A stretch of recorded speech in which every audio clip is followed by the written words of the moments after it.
మీ గురువు చేతులు జోడించి మరీ అడుగుతున్నాడు. ప్రతాప్ గారు, నా కోసం మీరెవరి దగ్గర దిగజారక్కర్లేదు.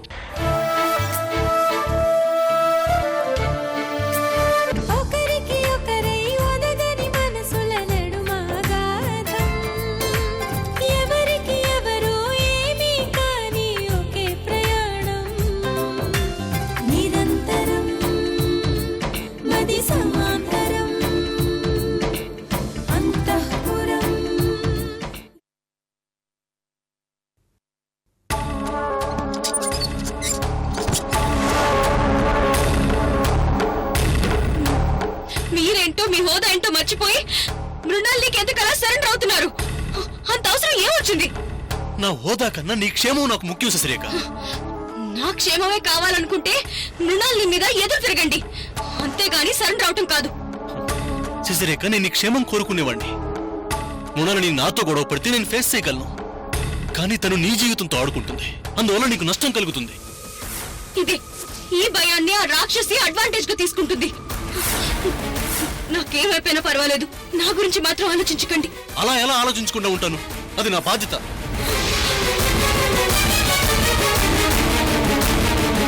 శశిరేఖ, నువ్వు పంచే, నువ్వు వైజాగ్ వెళ్ళిపో. ఎందుకు? నువ్వు మృణాలు నీకు ఎంత దూరంగా ఉంటే అంత మంచిది. అందువల్ల లాభమే ఉంది. ఆ క్యాసెట్ తన దగ్గర ఉన్నంత వరకు నన్ను బ్లాక్మెయిల్ చేస్తూనే ఉంటుంది, వదలదు. దాని గురించి నేను చూసుకుంటాను. నువ్వు మృణాళికి దూరంగా వెళ్ళిపో. నేను ఎలాగోలాగా మేనేజ్ చేసి ఆ క్యాసెట్ సంపాదిస్తాను. నీకు ప్రాబ్లం రాకుండా చూస్తాను. నేను మృణాల్నికి భయపడి ఎక్కడికి వెళ్ళను. ఇక్కడే ఈ ఊర్లోనే సూర్య దగ్గరే ఉంటాను. ఆ మృణాల్ని ఎప్పుడు ఎక్కడ ఎలా అటాక్ చేయాలో నాకు తెలుసు. శశిరేఖ, సరే అలాగే చెయ్యి. నువ్వు సూర్యతో ఉండటం కూడా ఒక అందుకు మంచిదే. తను నిన్ను జాగ్రత్తగా చూసుకుంటాడు. నేను సెక్యూరిటీ అరేంజ్ చేస్తాను. కానీ ఒక విషయం, సూర్యతో ఈ విషయాలేవీ డిస్కస్ చేయొద్దు. తనకు ఆవేశం ఎక్కువ. తను మృణాళితో గొడవ పడితే అనవసరంగా చిక్కుల్లో ఇరుక్కుంటాడు.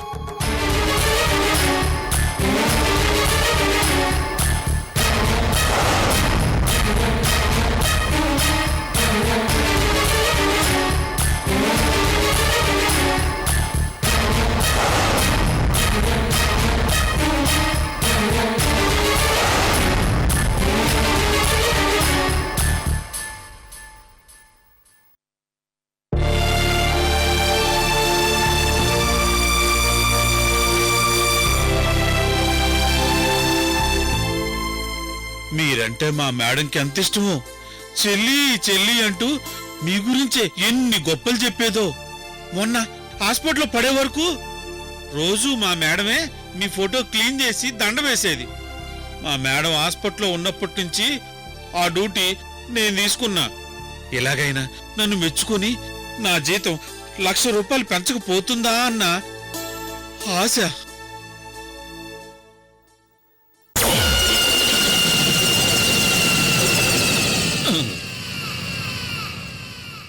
అదిగో వచ్చేస్తుంది.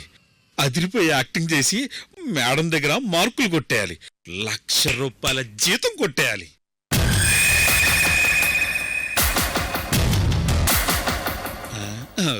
మాధురి మేడం, మీరు లేకపోతే ఈ హవేలి ఎంత బోసిపోయిందో.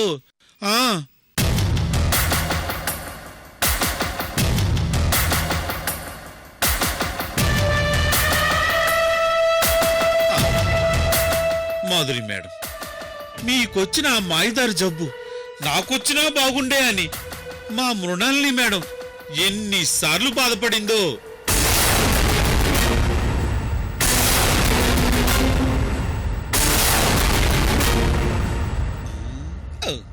రే రాజ్ కుమార్, శబాష్ రాజ్, శబాష్.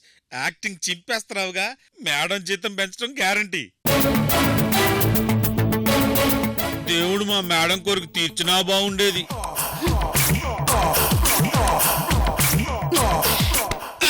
బండోడా, నీకు జీతం ఇస్తుంది ఎవర్రా? మీరే. మరి నేనిచ్చే జీతం తీసుకుంటూ నా ఉప్పు తింటూ దాని ఫోటోకి దండం పెడుతున్నావా? ఎంత పొగర్రా నీకు? అమ్మో ఇదేంటి ఎలా రివర్స్ అవుతుందేంటి? దాని ఫోటో ఇక్కడ పెట్టింది నువ్వేనా?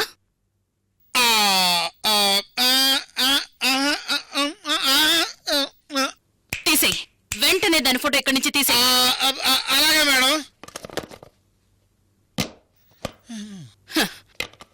నా ఫోటో తప్పితే ఈ హవేలీలో ఇంకెవ్వరి ఫోటో ఉండడానికి వీల్లేదు. నేనే ఈ హవేలీకి మహారాణిని. అర్థమైందా? అర్థమైంది మేడం.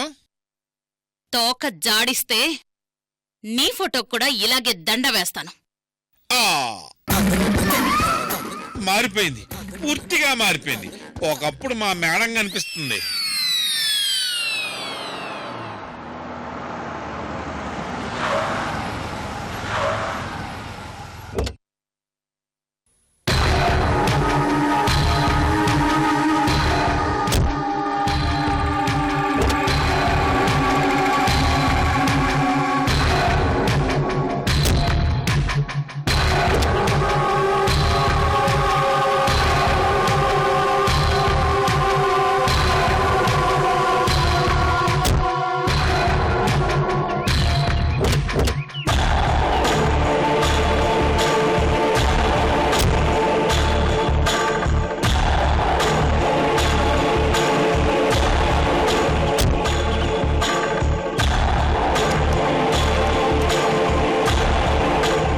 పదమ్మా.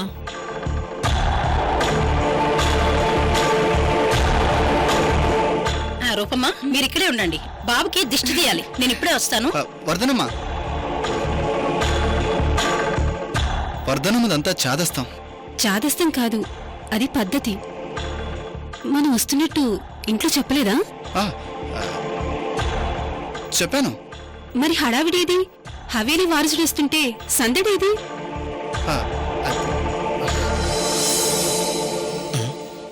రూపం వచ్చినట్లుంది.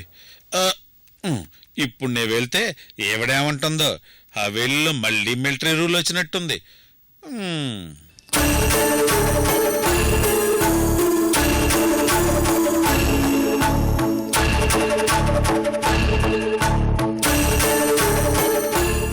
అమ్మా, మనం నిలబడ్డం ఎందుకు? లోపలికి వెళ్దాం పదా. అదేంటే, అసలు దిష్టి తీయాల్సిందే నీకు. బాబుకి రూపకి కాదు. నువ్వెళ్ళిపోతానంటావేంటి? వెళ్ళి రూప పక్కన నిలబడు. వెళ్ళు.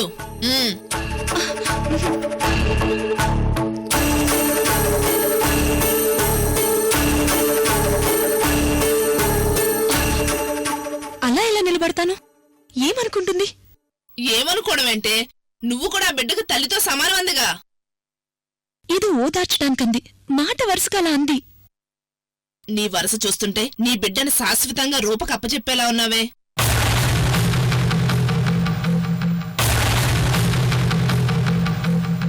అప్పచెప్పేశాను, అయిపోయింది. ఇక నాకు బిడ్డ మీద ఎటువంటి హక్కు లేదు. సరే అయితే పద, వెళ్ళిపోదాం. ఎక్కడికి? ఎక్కడికో అక్కడికి. బిడ్డను వదులుకున్నప్పుడు హవేలీలో ఉండడం ఎందుకు? రా పోదాం.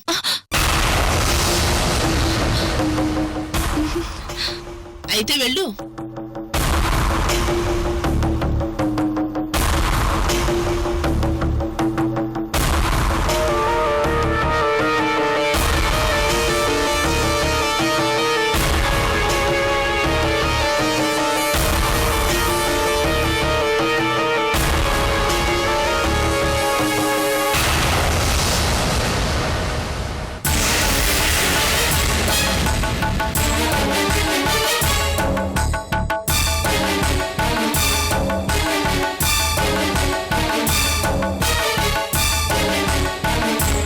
ఏది ఇటు చూడండి. అడ్డడ్డడ్డడ్డే బుల్లిరాజా వారు,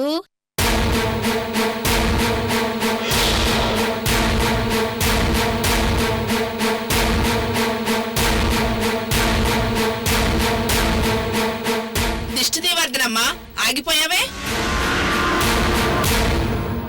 ప్రియాంకమ్మా, మీరు కొంచెం దూరంగా నిలబడితే తల్లి బిడ్డకి దిష్టి తీయాలి.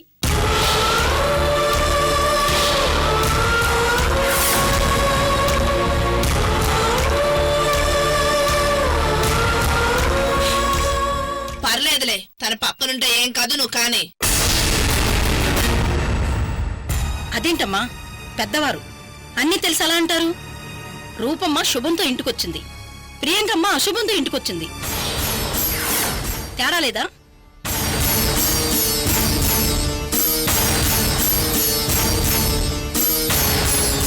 రూపమ్మ లోపలికి వెళ్ళిపోయాక ప్రియాంకమ్మకి విడిగా దిష్టి తీస్తాను.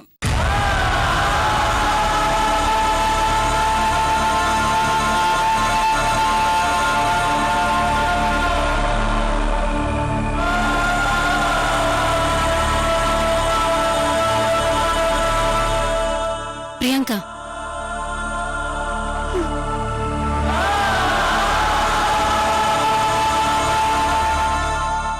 నీలాంటి అదృష్టమంతురాలు పక్కన నాలాంటి దురదృష్టమంతురాలు నిలబడకూడదు.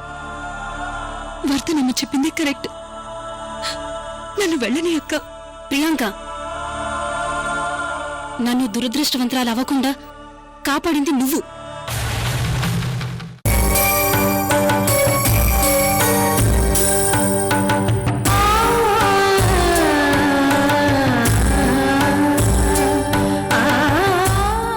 నేను గనుక మొదటి బిడ్డను కనుంటే వీణ్ణి సంజకి చేయాల్సి వచ్చేది.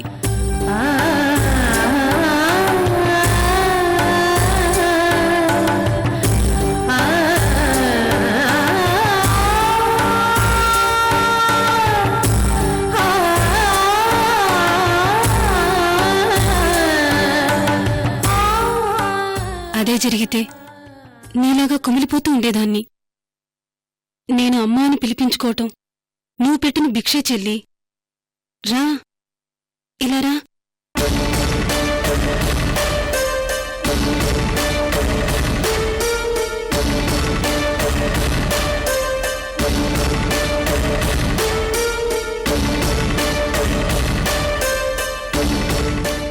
వర్ధనమ్మా, నీకు మళ్ళీ మళ్ళీ చెప్తున్నాను, వీడికి ఇద్దరమ్మలు.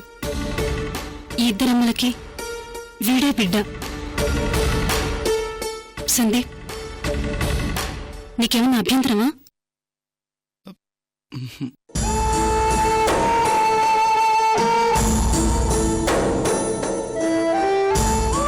వర్ధనమ్మా, దిష్టి తీ.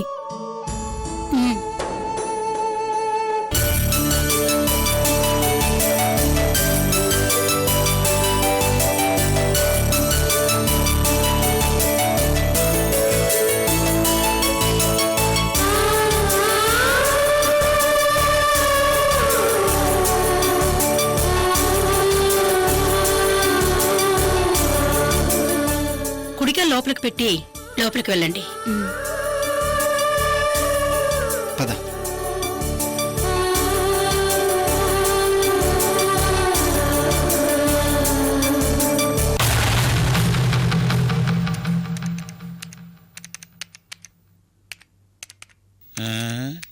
కోడళ్ళు వచ్చినా పట్టించుకోవటం లేదంటే ఇదేదో కొంపల ముంచే అవ్వారమే. తుఫాన్ రాక తప్పేలా లేదు. జంప్ అయిపోతే పద్యం. ఎక్కడికి? వాంబో, ఇవిడికి ఒళ్ళంతా కళ్ళున్నట్లున్నాయి, కనిపెట్టేసింది. నిన్నే అడిగేది, ఎక్కడికి? ఎక్కడికి లేదు మేడం. ట్యాంక్ బండి మీద విగ్రహంలా కదలకుండా నిలబడి గాళ్ళు నొప్పెడితేను కాస్త అలా కదిలినట్టు చేశా, అంతే. నేనెక్కడికి వెళ్తాను? ఎక్కడికి వెళ్ళను, ఇక్కడే ఉంటా, ఇలాగే ఉంటా. ఓవర్ యాక్షన్ వద్దు. ఓ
లోపలికి వెళ్దాం పద.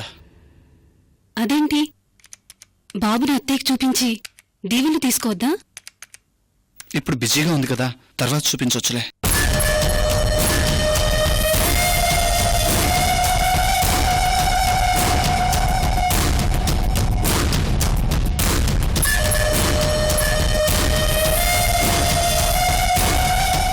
అలా చేస్తే అత్తయ్యకి కోపం వస్తుంది, బాగుండదు. పద.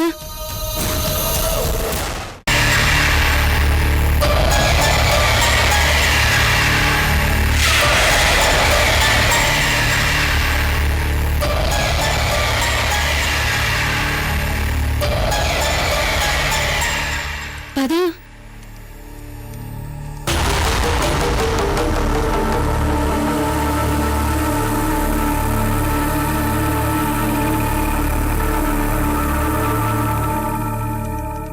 తీసుకో తీసుకో.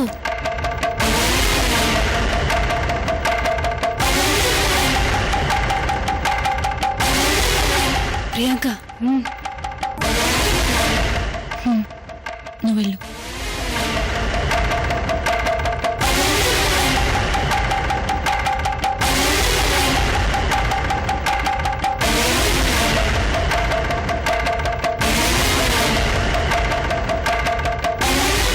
అమ్మా, హలో, ఎవరు? మేనేజర్ గారా?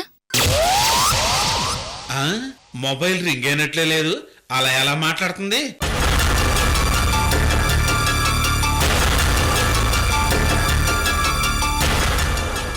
బుద్ధుందా? ఎప్పుడు పడితే అప్పుడు నన్ను డిస్టర్బ్ చేయడమేనా?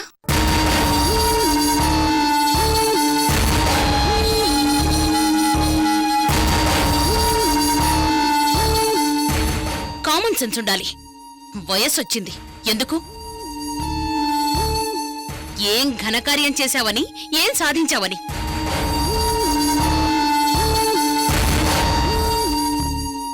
ఎందుకు నువ్వు నన్ను ఇలా డిస్టర్బ్ చేస్తున్నావు?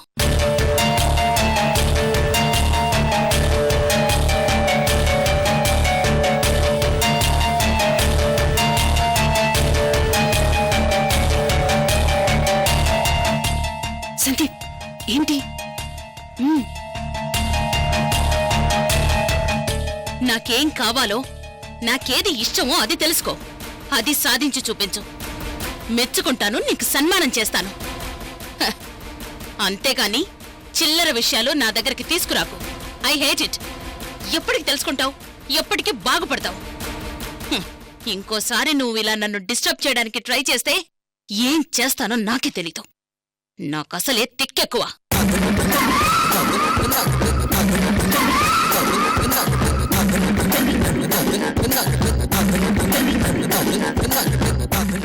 ఉరుమురివి ఎక్కడో పడ్డట్టు నా వైపు తినేసేలా చూస్తుందేంటి?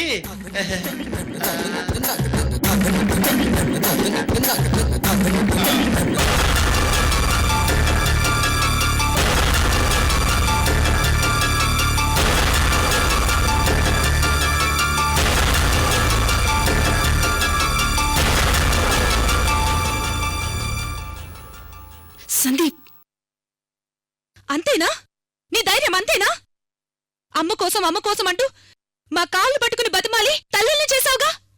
బిడ్డనివ్వకపోతే మా అమ్మ చచ్చిపోతుందంటూ మా చేతులు పట్టుకుని ఏడ్చావుగా. ఇప్పుడు మాట్లాడవే. వారసుని కనీసం కన్నెత్తి చూడమని మీ అమ్మ నిలదేవే.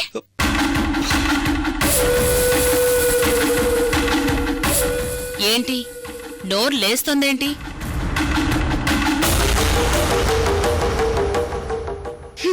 నేను దయదల్చి నీ కొడుక్కి బిడ్డనివ్వకపోతే నువ్వు అసలు చావు మంచం మించి లేచేదానివే కాదు, చచ్చుండేదానివి. ప్రియాంక, ఆగు. ఏంటి చేయలేపుతున్నావు? నా కూతురన్న దాంట్లో తప్పేమనుందేమో ముందు నీ కొడుకుని అడిగి తెలుసుకో. ఆ తర్వాత చెయ్యలేపుదు గాని.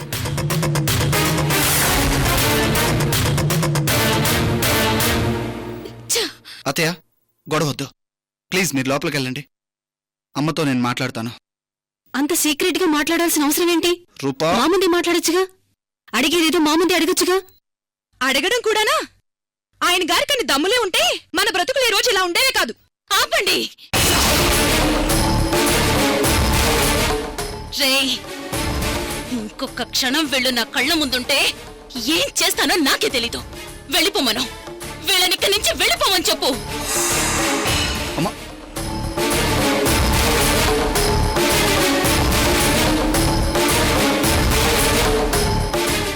ఏరు దాటాక తెప్ప తగలేయడం అంటే ఇదే.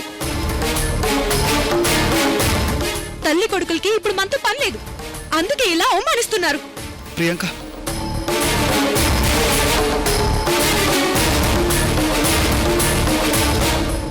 ఒక్క నిమిషం ప్రశాంతంగా ఆలోచించు. ఇంతగా ఎందుకు బలవంతం చేస్తున్నామో అర్థం చేసుకో. చోటా శశి ఎందుకు పెళ్లి మాట ఎత్తే ఎందుకంత కోపడుతున్నావు?